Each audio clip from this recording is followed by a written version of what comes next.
2011 में सुसमाचार उपयाजक के रूप में कार्य करते हुए मैंने देखा कि मेरी अगुआ झांग मेन अक्सर सिद्धांत बघार कर इतराती फिरती है। मैं जानती थी कि यह भाई बहनों और खुद उसके लिए भी नुकसानदेह है, इसलिए मैंने इस समस्या को जैसा समझा वैसा उसे बता दिया। मैं हैरान रह गई कि 1 हफ्ते बाद ही उसने मुझे बदलवा दिया और भाई बहनों से कह दिया कि मैं रुतबे के लिए उससे होड़ ले रही थी, इसलिए ऐसा किया गया। बाद में झांगमिन को मसीह विरोधी के रूप में उजागर कर निकाल दिया गया, क्योंकि वह लोगों पर आक्षेप लगाकर बदला लेती थी, तमाम बुराइयां करती थी और पश्चाताप नहीं करना चाहती थी। उसके बाद ही मुझे फिर से अपना कर्तव्य करने दिया गया। इस अनुभव के बाद मैंने खुद से कहा, मुझे आगे से जुबान संभाल कर बात करनी पड़ेगी, कम बोलूँगी, काम ज़्यादा करूँगी और दूसरों के मामलों में टांग नहीं अड़ाऊँगी। पहले जैसी मुँह फट नहीं रहूँगी। अगर मैं किसी और मसीह विरोधी से टकरा गई और ना चाहते हुए भी उसे नाराज़ कर बैठी और फिर मुझे सताया और बदल दिया गया, तो मैं दोबारा अपना कर्तव्य नहीं कर सकूंगी। फिर मेरे पास उद्धार का कौन सा मौका बचेगा? उसके बाद दूसरों से बात करते हुए मैं बहुत सावधान और होशियार रहने लगी। बाद में सुसमाचार कार्य का प्रभार लेने के लिए मुझे लियू श्याओ का जोड़ीदार बनाया गया।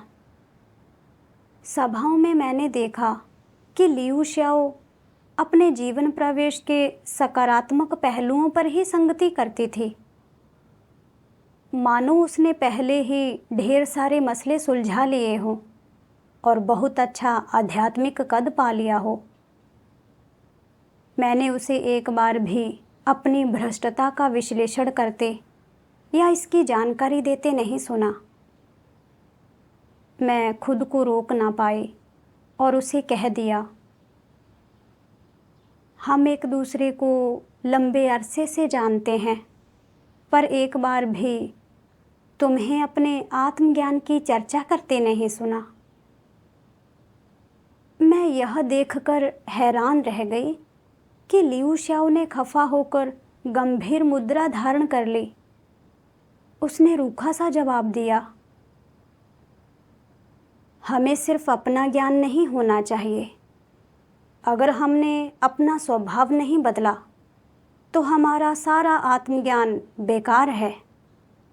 आजकल आत्मज्ञान की बातें कौन नहीं कर सकता? क्या उनमें से कोई बदला? इससे मुझे लगा कि उसकी समझ विकृत है। स्वभावगत बदलाव की कुंजी आत्मज्ञान है। अगर तुम्हें अपनी ही भ्रष्टता का ज्ञान नहीं है तो फिर तुम बदलोगे कैसे? वह परमेश्वर के वचनों का न्याय और ताड़ना नहीं स्वीकारती थी। उसके वचनों के आधार पर आत्मचिंतन नहीं करती थी। वह ऐसी हास्यास्पद टिप्पणी कैसे कर सकती थी? इसलिए मैंने उसे परमेश्वर के वचनों के आधार पर अपनी समझ बताई। लेकिन इसे स्वीकारने के बजाय उसने उल्टा जवाब दिया, मैं तुम्हें अक्सर आत्मज्ञान की चर्चा करते सुनती हूँ, लेकिन क्या तुम बदल चुकी हो? अगर तुम खुद को जानती हो तो अभी भी भ्रष्टता क्यों दिखाती हो? मुझे लगा कि उसकी समझ बहुत विकृत है और वह सत्य नहीं स्वीकारती है। उसके बाद मेरे प्रति लियू श्याओ का रवैया बदल गया। वह मेरी अनदेखी करने लगी। शायद ही कभी मुझसे बात करती थी। इस सब से मैं काफ़ी बेबस महसूस करने लगी। यह देखते हुए कि लियू श्याओ की समझ विकृत थी और वह दूसरों के सुझाव नहीं स्वीकारती थी। मुझे लगा कि वह सुपरवाइज़र बनने के इतने काबिल नहीं थे और मैंने उसकी समस्या अगुआ को बताने की सोची। लेकिन तभी मैंने सोचा, लियू श्याओ अरसे से विश्वासी है और सुसमाचार प्रचार करती आ रही है। हमारी अगुआ भी उसे बहुत मानती है। मैंने यह कर्तव्य निभाना अभी शुरू ही किया है। अगर मैं लियू श्याओ की समस्या बताती हूँ तो अगुआ मेरे बारे में क्या सोचेगी? क्या वह यह कहेगी कि मैं लियू श्याओ से जलती हूँ और उसकी कमियां निकाल रही हूँ? इसे भूल जाओ। जितनी कम मुसीबत उतना ही अच्छा। मुझे पहले अपना ख्याल रखना चाहिए। उसमें आत्मज्ञान की कमी और विकृत समझ होना उसकी समस्या है और इसका मुझसे कोई वास्ता नहीं है। आइंदा मैं अपने बारे में अपनी समझ की चर्चा उसके सामने करूँगी ही नहीं। ऐसे में वह ना मेरी गलतियाँ पकड़ पाएगी, ना मुझे मुसीबत में डाल पाएगी। बाद में सीसीपी ने बड़े पैमाने पर विश्वासियों पर एक साथ हमला बोल दिया और लियू श्याओ ने कायर और डरपोक होने के कारण सुसमाचार प्रचार बंद कर दिया। कुछ दिन बाद हमारी अगुआ ने सुसमाचार कार्य की प्रगति पूछते हुए हमें पत्र लिखा और जहाँ तक सुरक्षित हो सुसमाचार प्रचार करते रहने के लिए हमारा हौसला बढ़ाया।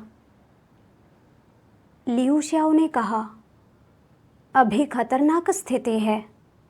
अगर हमें सुसमाचार प्रचार करते गिरफ्तार कर लिया गया तो क्या होगा?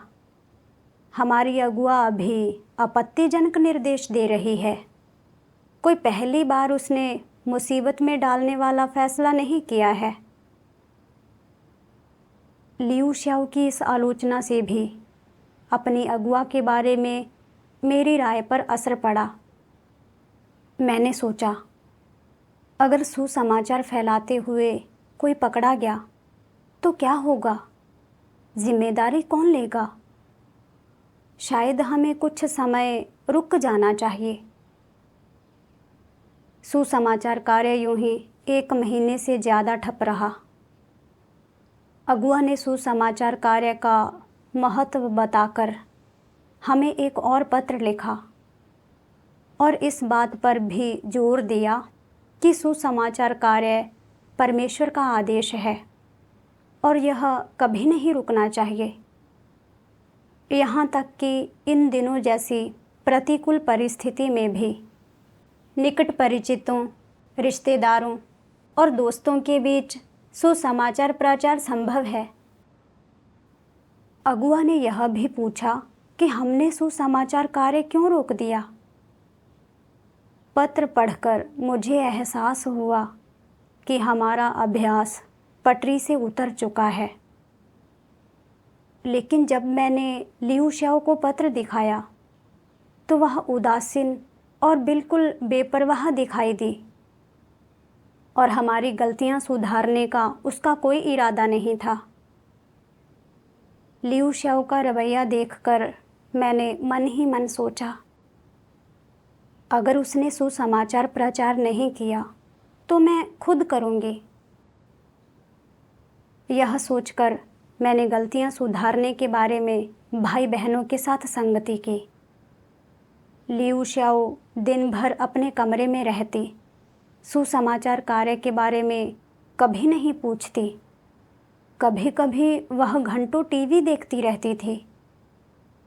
मैं सचमुच उसे इस बारे में बताना भी चाहती थी, लेकिन यह सोचकर कि उसने पिछली बार मेरा सुझाव सुनकर इसे न सिर्फ ठुकरा दिया बल्कि मेरी भ्रष्टता प्रकट करने को आधार बनाकर बाद में मेरी अनदेखी की, तो मैं हिचकिचाने लगी। अगर मैंने उसके मसले फिर से बता दिए तो वह न जाने क्या जवाब देगी। अगर मैंने उसे नाराज़ कर दिया और उसने मुझे झिड़क दिया तो उससे निर्वाह करना बहुत पीड़ादायक होगा। छोड़ो भी, मैं अपना मुंह बंद रखूंगी और अपने काम ठीक से करती रहूंगी। बाद में हमारी अगुआ ने हमारे साथ इस बारे में संगति की कि दूसरी कलीसियाओं के भाई बहन किस प्रकार सुसमाचार प्रचार कर रहे हैं और उन्हें क्या नतीजे मिले हैं। मुझे काफ़ी ग्लानि हुई। यह मुश्किल दौर था, फिर भी दूसरी कलीसियाओं के भाई बहन सुसमाचार प्रचार में जुटे हुए थे, जबकि हमारी कलीसिया ने सुसमाचार कार्य पूरी तरह बंद कर दिया था और उसे कोई नतीजा हासिल नहीं हुआ था। मैंने अगुआ को पत्र लिखकर लियू शाओ के व्यवहार के बारे में और सुसमाचार कार्य की ताज़ा स्थिति बतानी चाही, लेकिन जब भी अपनी कलम उठाती यह सोचने लगती कि इस मसीह विरोधी की आलोचना और अत्याचार सहना कितना भयावह है, और हिचकिचाने लगती। लियू शाओ की समस्या बताऊंगी तो क्या अगुआ मुझ पर विश्वास करेगी? अगर वह मुझ पर विश्वास नहीं करती और मेरी स्थिति की जांच करती है तो क्या यह मेरे लिए और भी मुसीबत नहीं होगी?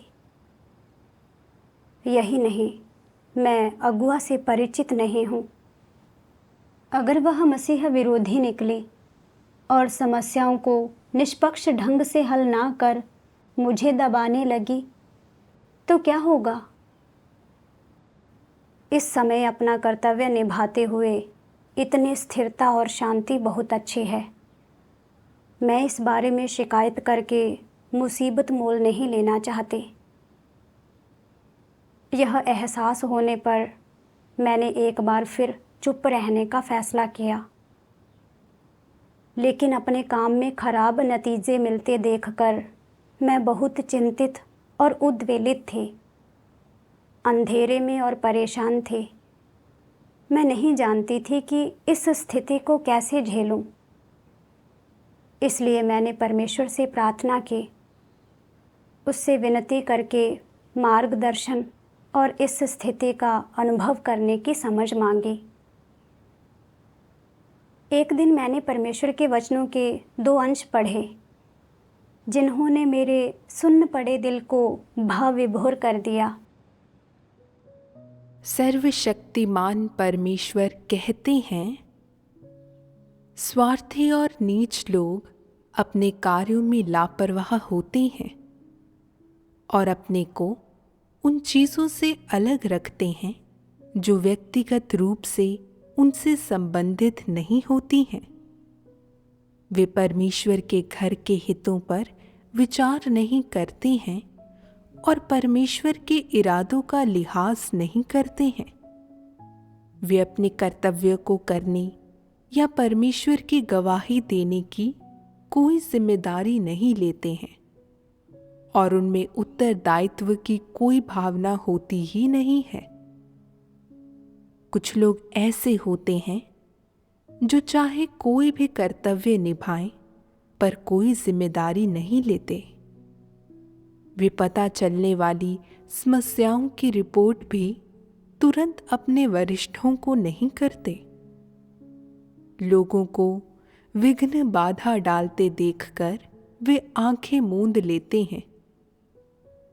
जब वे दुष्ट लोगों को बुराई करते देखते हैं तो वे उन्हें रोकने की कोशिश नहीं करते। वे परमेश्वर के घर के हितों की रक्षा नहीं करते, ना ही इस बात पर विचार करते हैं कि उनका कर्तव्य और जिम्मेदारी क्या है।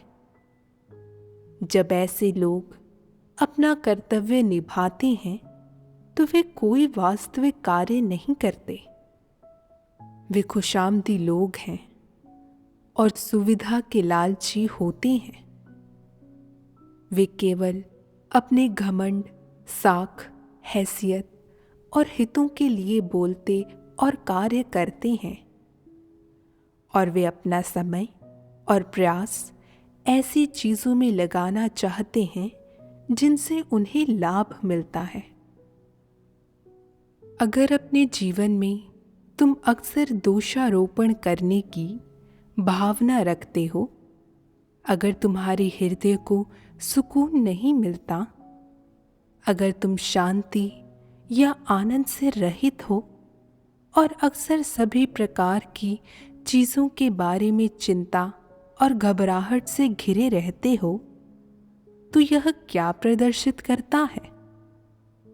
केवल यह कि तुम सत्य का अभ्यास नहीं करते, परमेश्वर के प्रति अपनी गवाही में दृढ़ नहीं रहते। जब तुम शैतान के स्वभाव के बीच जीते हो, तो तुम्हारे अक्सर सत्य का अभ्यास करने में विफल होने, सत्य से विश्वासघात करने, स्वार्थी और नीच होने की संभावना है। तुम केवल अपनी छवि, अपना नाम और हैसियत और अपने हित कायम रखते हो। हमेशा अपने लिए जीना तुम्हें बहुत दर्द देता है। तुम इतनी स्वार्थपूर्ण इच्छाओं, उलझावों, बेड़ियों, गलतफहमियों और झंझटों में जकड़े हुए हो कि तुम्हें लेश मात्र भी शांति या आनंद नहीं मिलता। भ्रष्ट देह के लिए जीने का मतलब है अत्यधिक कष्ट उठाना।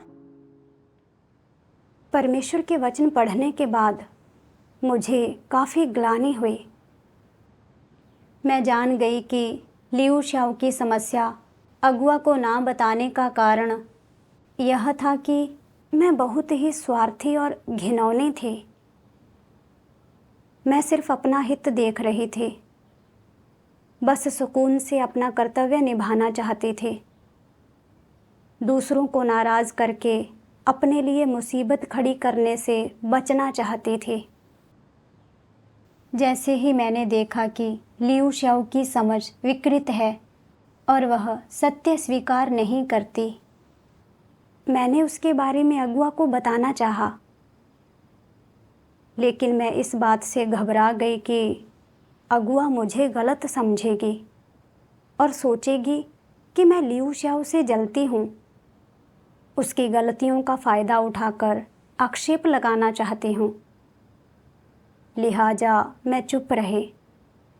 जब मैंने देखा कि वह सुसमाचार फैलाना बंद कर चुकी है, दिन भर घर में टीवी देखती है, अपने कार्य में रुचि नहीं लेती है और सिर्फ अपने रुतबे के फ़ायदे उठा रही है, तो मुझे फ़ौरन उसकी शिकायत अगुआ को करनी चाहिए थी। लेकिन मैंने खुद को बचाना बेहतर समझा और कलीसिया के कार्य के हितों की चिंता बिल्कुल नहीं की।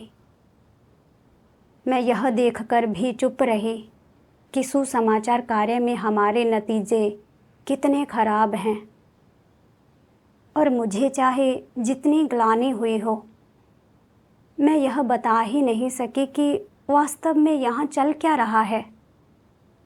मैंने अपना मुंह सी लिया था। मैं सचमुच स्वार्थी, घिनौनी और मानवता रहित थी। मुझे लगा कि मैं परमेश्वर की ऋणी हूँ। सत्य का अभ्यास न करने के लिए मुझे अपने आप से नफरत हुई, जिसके कारण कार्य की प्रगति में बहुत देर हुई। परमेश्वर के वचन खोजते हुए मेरी नज़र इस अंश पर पड़ी।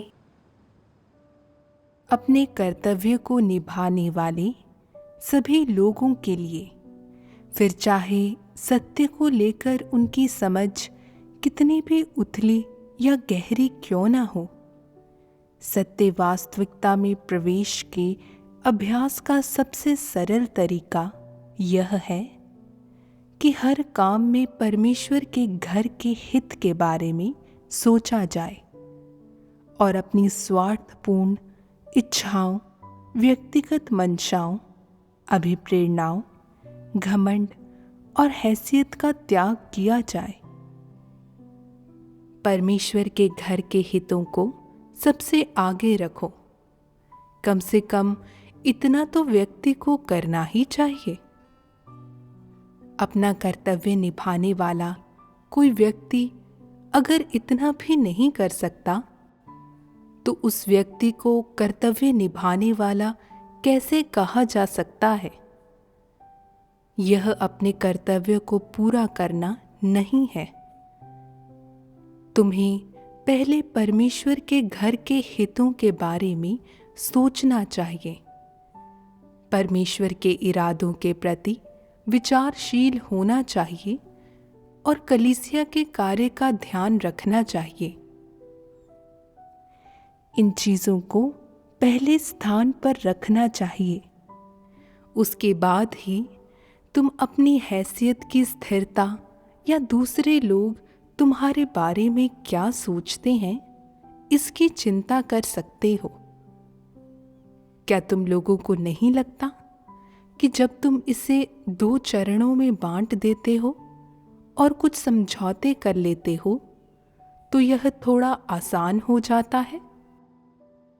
यदि तुम कुछ समय के लिए इस तरह अभ्यास करते हो, तो तुम यह अनुभव करने लगोगे कि परमेश्वर को संतुष्ट करना इतना भी मुश्किल काम नहीं है।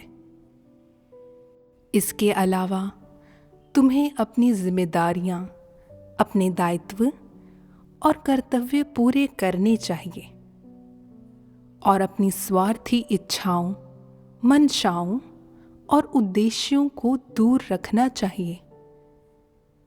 तुम्हें परमेश्वर के इरादों के प्रति विचारशीलता दिखानी चाहिए और परमेश्वर के घर के हितों को, कलीसिया के कार्य को और जो कर्तव्य तुम्हें निभाना चाहिए, उसे पहले स्थान पर रखना चाहिए। कुछ समय तक ऐसे अनुभव के बाद तुम पाओगे कि यह आचरण का एक अच्छा तरीका है। यह सरलता और ईमानदारी से जीना और नीच और भ्रष्ट व्यक्ति न होना है। यह घृणित, नीच और निकम्मा होने की बजाय न्याय संगत और सम्मानित ढंग से जीना है। तुम पाओगे कि किसी व्यक्ति को ऐसे ही कार्य करना चाहिए और ऐसी ही छवि को जीना चाहिए। धीरे धीरे अपने हितों को तुष्ट करने की तुम्हारी इच्छा घटती चली जाएगी। परमेश्वर के वचनों ने मुझे अभ्यास का मार्ग दिखा दिया। कलीसिया के कार्य और निजी हितों से सामना होने पर हमें कलीसिया के कार्य को हमेशा तरजीह देनी चाहिए। सबसे महत्वपूर्ण चीज़ पहले कलीसिया के कार्य को कायम रखना है। यह ऐसा कर्तव्य है जिसे हम टाल ही नहीं सकते। मुझे परमेश्वर के वचनों के अनुसार अभ्यास करना था और उदासीन होने से बचना था। मुझे अपने कार्य में समस्या के बारे में फौरन अगुआ को बताना चाहिए था। अगर लियूश्याऊ के व्यवहार में वाकई कोई समस्या थी, तो अगुआ और कार्यकर्ता इसे फौरन हल करके काम में देरी टाल सकते थे। अगर कुछ मसलों पर मेरी गलत समझ थी, तो मैं खोज करके अपनी कमियां सुधार सकते थे। अगुआ और कार्यकर्ता मुझे किस रूप में देखेंगे, यह इन चीज़ों से कम महत्वपूर्ण था। यह सब बोध होने पर मैं थोड़ी और उन्मुक्त हो गई और मैंने लियूश्याऊ की स्थिति का विस्तृत ब्यौरा अपनी अगुआ को भेज दिया। लेकिन 2 हफ्ते बाद भी मुझे कोई भी प्रतिक्रिया नहीं दिखाई दी। मैंने मन ही मन सोचा, क्या अगुआ ने इन मसलों पर मेरी रिपोर्ट को गंभीरता से लिया भी? वह इन मसलों को हल करने क्यों नहीं आई? क्या उसे लगता है कि लियूश्याऊ के व्यवहार में कोई समस्या नहीं है और मैंने गलत रिपोर्ट पेश की है? मैं बहुत परेशान थी और मैंने यह मसला एक और अगुआ को बताना चाहा। लेकिन फिर मैंने सोचा, मैं पहले ही एक अगुआ को यह मसला बताकर अपना कर्तव्य पूरा कर चुकी हूँ। मुझे अपनी जुबान ज़्यादा नहीं चलानी चाहिए, वरना सावधानी न बरतने पर कोई मुझसे नाराज़ हो गया तो मुझे दमन और दंड झेलना पड़ेगा। मैं इस मसले पर और नहीं सोचना चाहती थी, फिर भी मुझे बहुत ग्लानि हो रही थी। मैंने मन ही मन सोचा, मैं सत्य खोजने और कलीसिया के कार्य को कायम रखने के लिए इन समस्याओं की शिकायत कर रही हूँ, किसी की ज़िंदगी दूभर करने के लिए नहीं। परमेश्वर सभी चीज़ों की पड़ताल करता है, तो मैं क्यों फिक्र करूं? मैं समस्याएं बताने को लेकर इतनी ज़्यादा सावधान और अनिर्णय की शिकार क्यों हूं? मानो मेरे मुंह पर ताला जड़ दिया गया हो।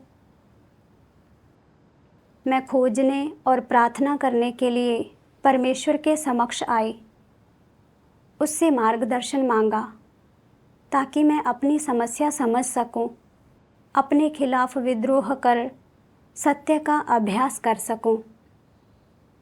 बाद में मुझे परमेश्वर के वचनों के 2 और अंश मिले, जिन्होंने मुझे अपने बारे में कुछ जानकारी दी। सर्वशक्तिमान परमेश्वर कहते हैं, मसीह विरोधियों जैसे लोग हमेशा परमेश्वर की धार्मिकता और स्वभाव को लेकर धारणाओं, संदेहों और प्रतिरोध के साथ पेश आती हैं। वे सोचते हैं, यह केवल एक सिद्धांत है कि परमेश्वर धार्मिक है। क्या वास्तव में इस दुनिया में धार्मिकता जैसी कोई चीज होती है? अपने जीवन के तमाम वर्षों में मैंने उसे एक बार भी ना पाया है, ना देखा है।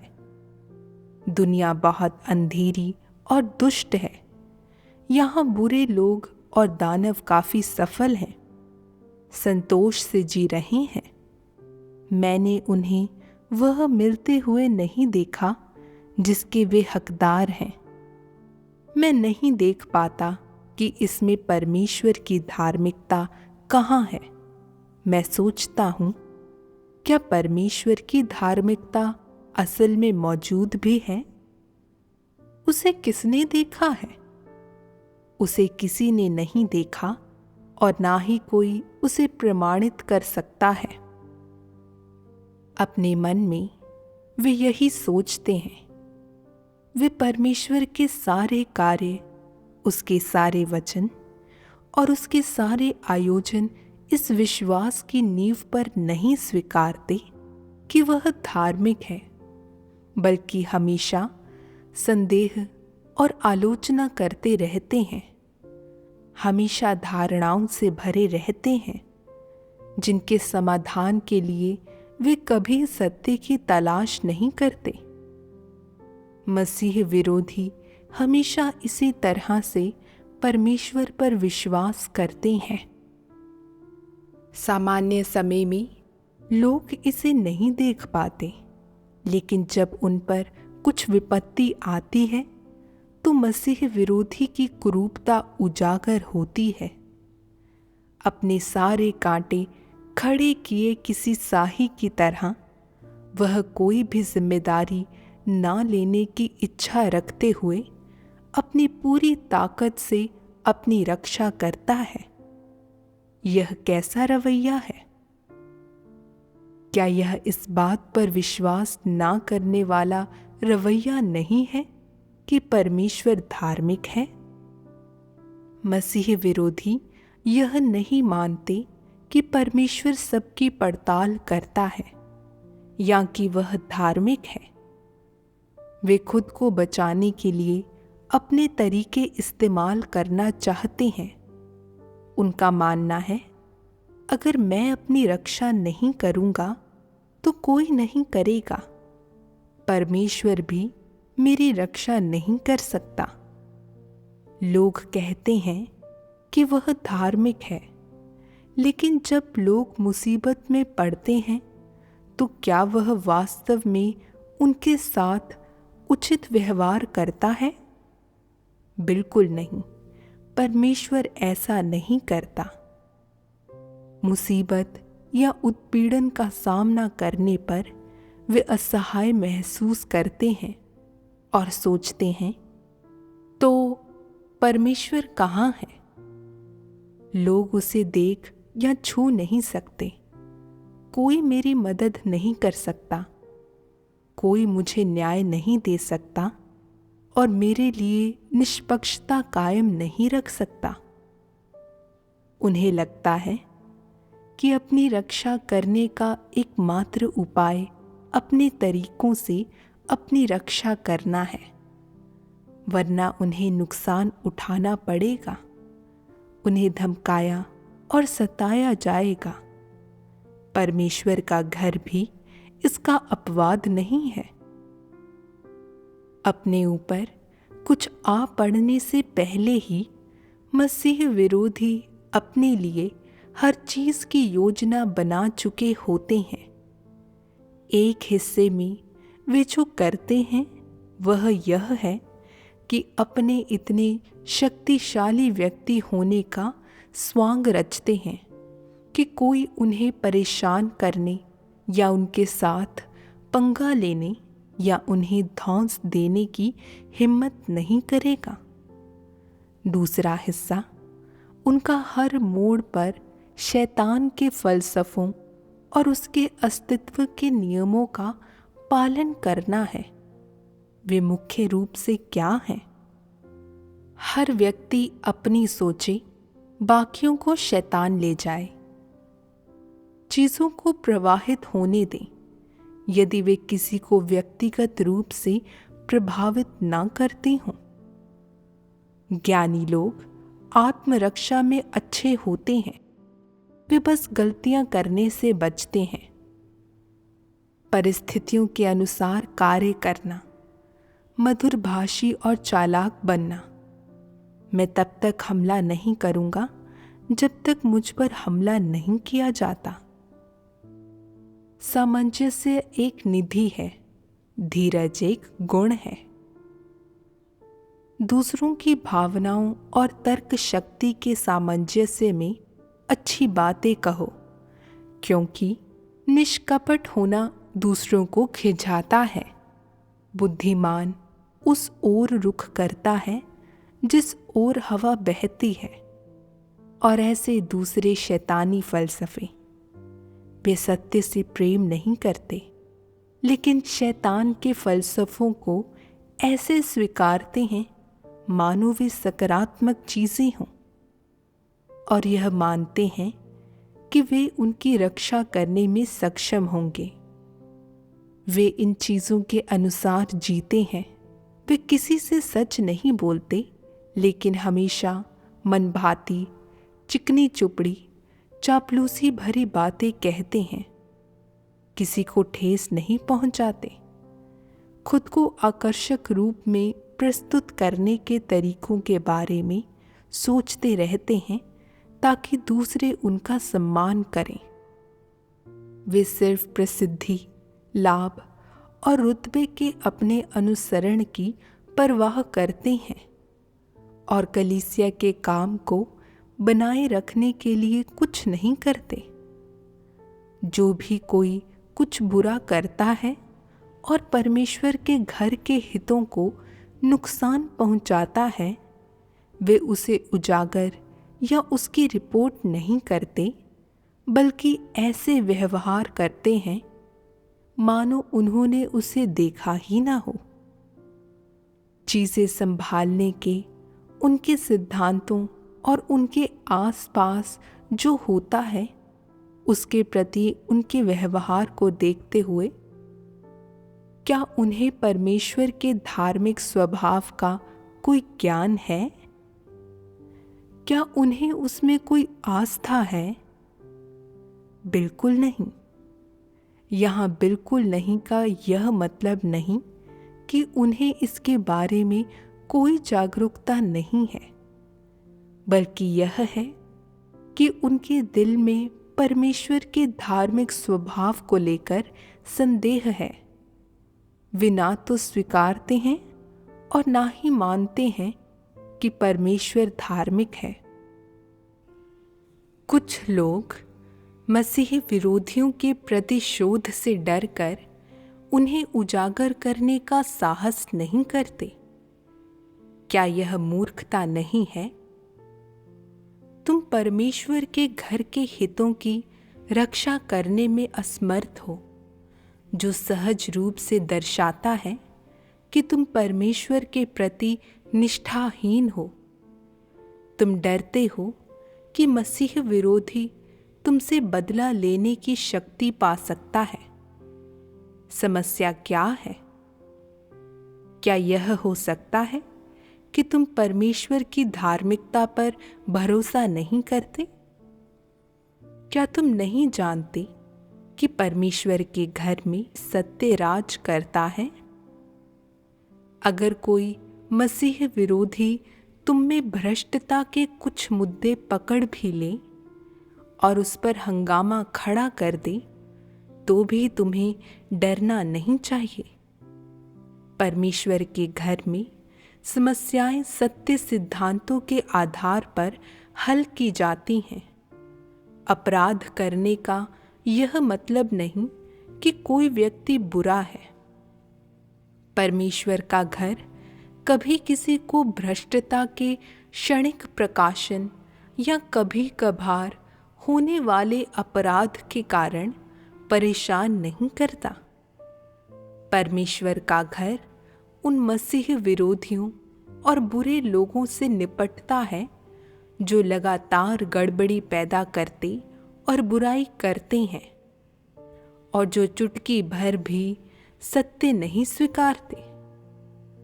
परमेश्वर का घर कभी किसी अच्छे व्यक्ति के साथ अन्याय नहीं करेगा।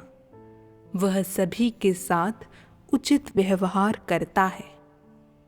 अगर नकली अगुआ या मसीह विरोधी किसी अच्छे व्यक्ति पर गलत आरोप लगा भी दें, तो भी परमेश्वर का घर उसे दोष मुक्त कर देगा। कलीसिया कभी ऐसे अच्छे व्यक्ति को नहीं निकालेगी या परेशान नहीं करेगी जो मसीह विरोधियों को उजागर कर सकता है और जिसमें न्याय की भावना है। लोगों को हमेशा यह डर रहता है कि मसीह विरोधी किसी बात का फायदा उठाकर उनसे बदला ले लेंगे। लेकिन क्या तुम परमेश्वर को अपमानित करने और उसके द्वारा ठुकराए जाने से नहीं डरते? परमेश्वर ने उजागर कर दिया कि कैसे मसीह विरोधी उसकी धार्मिकता में विश्वास नहीं करते और कैसे वह सभी चीज़ों की पड़ताल करता है। वे जीवन के हर पहलू में दुनिया से निपटने के लिए अपने फलसफे पर टिके रहते हैं। खुद को बचाने के लिए अपने तरीके आजमाते हैं और बहुत ही चालाक और धोखेबाज हैं। परमेश्वर के वचनों के खुलासे से अपनी तुलना करने पर देखा कि मैं भी मसीह विरोधी से अलग नहीं हूँ। मुझे परमेश्वर के धार्मिक स्वभाव का कोई ज्ञान नहीं था। मैं नहीं मानती थी कि परमेश्वर के घर में सत्य का शासन है और हर पहलू में दुनिया से निपटने के लिए शैतानी फलसफे के अनुसार चलती थी।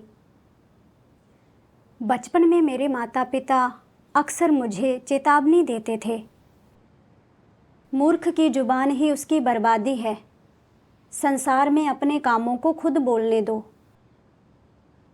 बड़ी होने के बाद काम शुरू करने पर मैंने समाज में अंधेरा, बुराई और अन्याय देखा तो यह मान बैठी कि चतुर चालाक बनकर और दूसरों की जी हजूरी करके और सच ना बोलकर मैं खुद को बचा सकूंगी और चैन से जीऊंगी।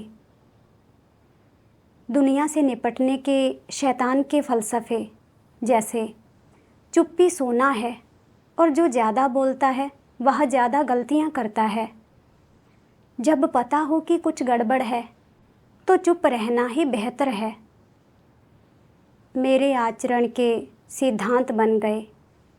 मैं इन मतों का पालन करने लगी और मैंने न सिर्फ चुप्पी ओढ़ ली और बोलने से कतराने लगी, बल्कि बहुत स्वार्थी, उदासीन, चापलूस और धोखेबाज भी बन गई।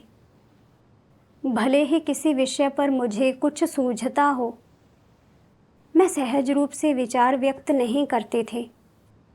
मैं अपने अंतरतम के विचार नहीं बताती थी, न ईमानदारी से बात करती थी और हमेशा डरी रहती थी कि गलत बात कहने पर कोई नाराज़ हो गया तो मेरे लिए मुसीबत खड़ी हो जाएगी। आस्था में प्रवेश करने के बावजूद मैं खुद को बचाने के लिए शैतानी फ़लसफ़ों का सहारा ले रही थी। मैंने खुद से कहा कि मुझे काम ज़्यादा करना है और बोलना कम है, ताकि किसी को नाराज़ कर अपने लिए मुसीबत खड़ी ना करूं। जब मैंने देखा कि लियू शाओ सुपरवाइज़र के रूप में काम करने योग्य नहीं है, मैं जानती थी कि मुझे तुरंत अपनी अगुआ को बताना चाहिए, लेकिन मुझे डर था कि मेरी अगुआ इस मसले को निष्पक्ष ढंग से नहीं संभालेगी और मुझे दमन और दंड झेलना होगा।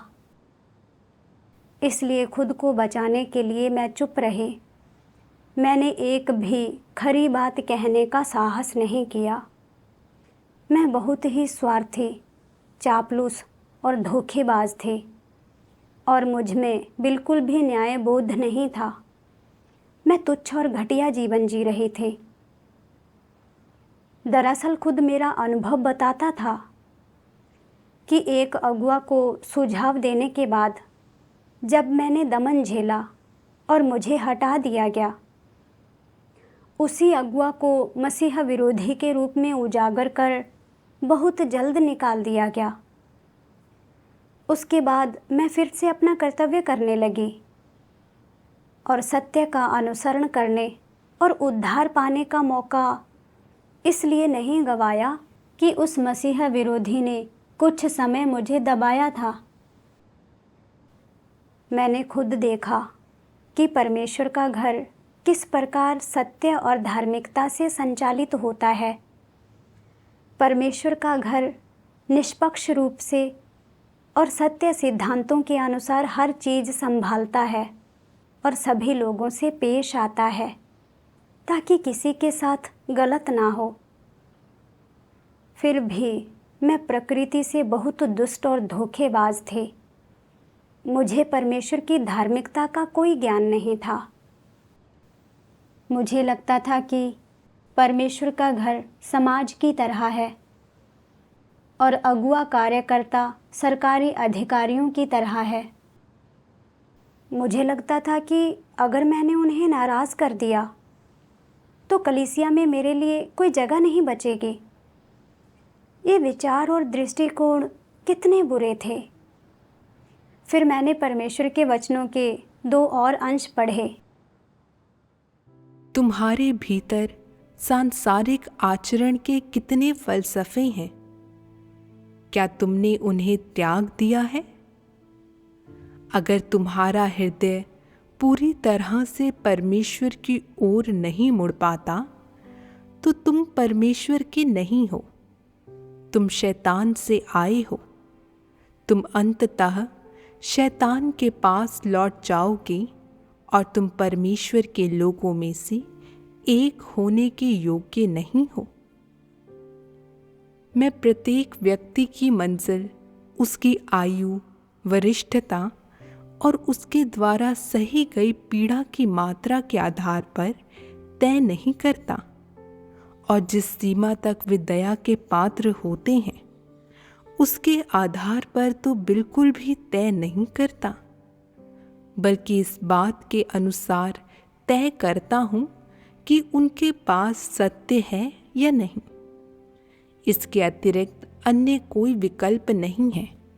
तुम लोगों को यह समझना चाहिए कि जो लोग परमेश्वर की इच्छा का अनुसरण नहीं करते वे सब दंडित किए जाएंगे।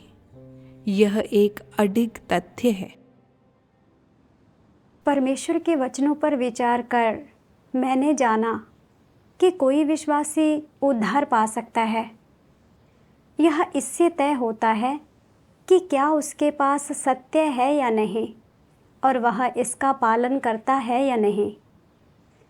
अगर कोई अपनी आस्था में सत्य का पालन नहीं कर पाता, इसके बजाय संसार से निपटने के शैतानी फ़लसफ़ों का पालन करता है, तो फिर वह शैतान का है, परमेश्वर का नहीं। भले ही बाहरी तौर पर वह कोई अहम कर्तव्य पूरा करे या कोई अगुआ उसके बारे में अच्छी राय रखे, फिर भी अंततः परमेश्वर उसे निकाल कर रहेगा, क्योंकि वह सत्य पर अमल नहीं करता और उसने सत्य हासिल नहीं किया है। मैंने लियूशियाओं को कलीसिया के कार्य में विघ्न बाधा डालते साफ साफ देखा, लेकिन मैंने अपनी अगुआ को इसकी शिकायत करने की हिम्मत नहीं की। मैं डरती थी कि कोई मसीहा विरोधी मुझे दबाएगा और मैं अपना कर्तव्य गवा बैठूंगी, जिसका मतलब उद्धार पाने का मौका गंवाना होगा। मेरा विचार कितना मूर्खतापूर्ण और हास्यास्पद था। उद्धार पाने की मेरी काबिलियत दूसरे लोग तय नहीं कर सकते।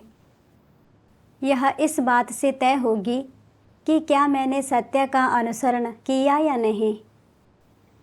अगर मैं शैतानी फ़लसफ़ों के अनुसार जीती रही, खुद को बचाकर कलीसिया के कार्य को कायम नहीं रखा, तो फिर अपना कर्तव्य निभाने के बावजूद मुझे उद्धार नहीं मिलेगा।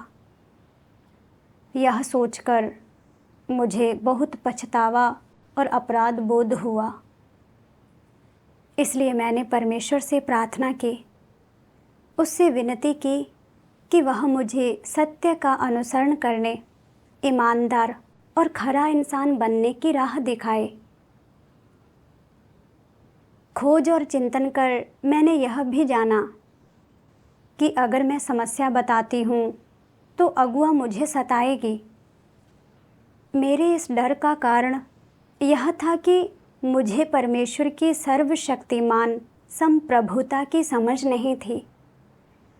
मैंने परमेश्वर से मिले हालात नहीं स्वीकारे, बल्कि यह सोचा कि इनका कारण यह था कि मैं बहुत दखलंदाजी करती थी। क्या ये विचार किसी शब्द विश्वासी के नहीं हैं? मैंने परमेश्वर के वचनों का यह अंश देखा। कुछ कलीसियाओं में मसीह विरोधी और दुष्ट लोग दिखाई पड़ते हैं, गड़बड़ी पैदा करते हैं और ऐसा करते हुए वे कुछ लोगों को गुमराह करते हैं। यह अच्छी बात है या बुरी? यह परमेश्वर का प्रेम है या परमेश्वर लोगों के साथ खिलवाड़ कर उनका खुलासा कर रहा है?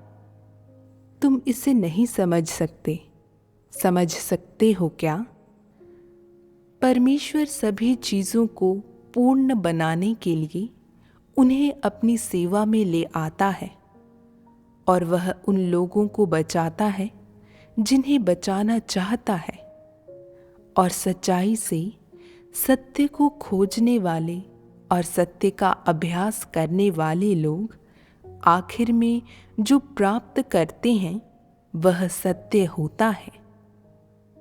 हालांकि कुछ लोग जो सत्य नहीं खोजते वे यह कहकर शिकायत करते हैं, परमेश्वर का इस तरह कार्य करना सही नहीं है।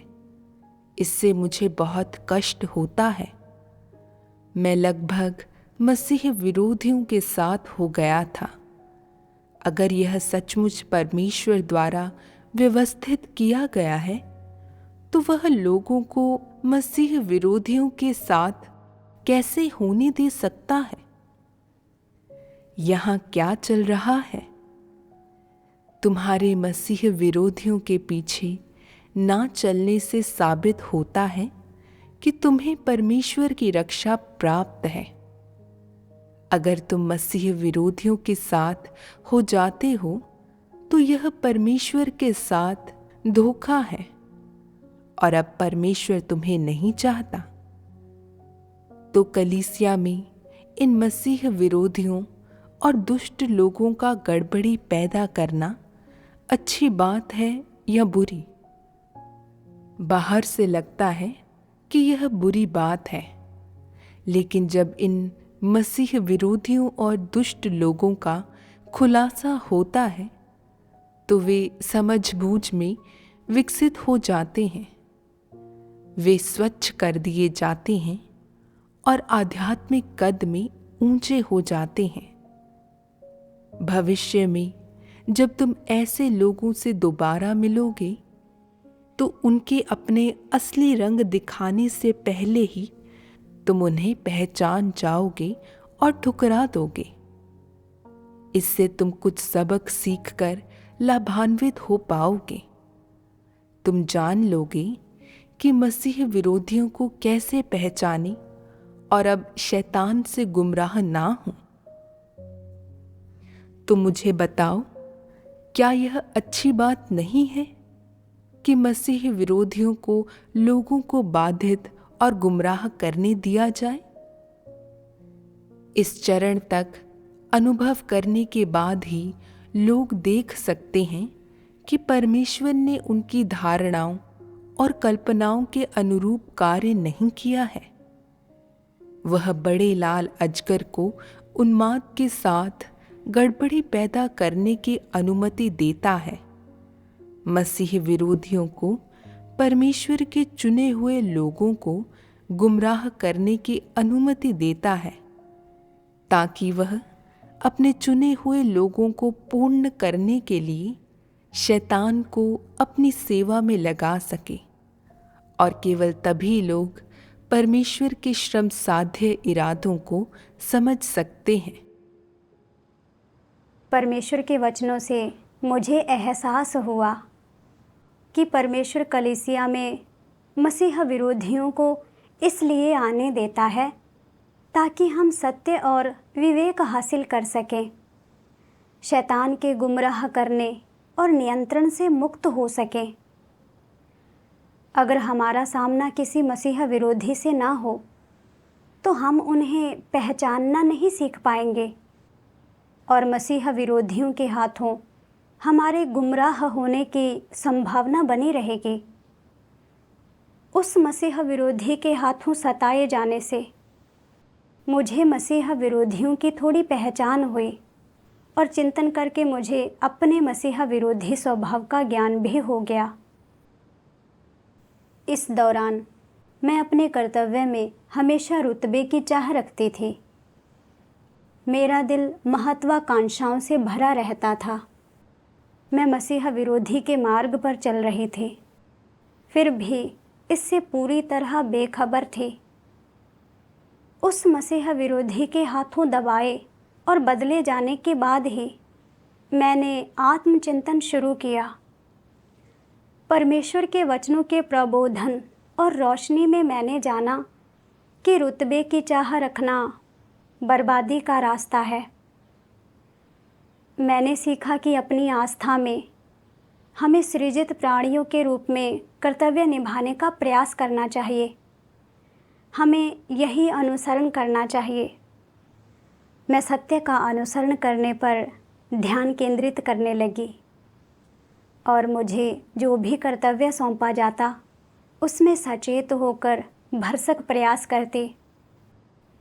मुझ में यह थोड़ा सा बदलाव परमेश्वर का उद्धार और शानदार संरक्षण था। कुछ हद तक कष्ट भोगने के बावजूद मैंने इस प्रक्रिया में काफ़ी सीखा और मेरे जीवन के लिए यह सबसे फ़ायदेमंद रहा। मैंने जितना चिंतन किया उतनी ही स्पष्टता आती गई। मैं जानती थी कि मुझे अपना कर्तव्य और जिम्मेदारी निभाने और स्थिति के बारे में अपनी समझ अगुआ को बताने की ज़रूरत है। अगुआ मुझसे कैसे पेश आएंगे और मुझे कैसी स्थिति का सामना करना पड़ेगा, यह सब परमेश्वर की मंजूरी से होगा। मुझे खुद को परमेश्वर के हाथों में सौंपकर उसकी संप्रभुता और व्यवस्थाओं के प्रति समर्पित कर देना चाहिए। इसलिए मैंने यह समस्या एक दूसरे अगुआ को बताई। मेरा पत्र मिलने और मेरी रिपोर्ट की पुष्टि करने के बाद अगुआ ने लियू शाओ को तुरंत बदल दिया। इससे मैं भाव विभोर हो गई।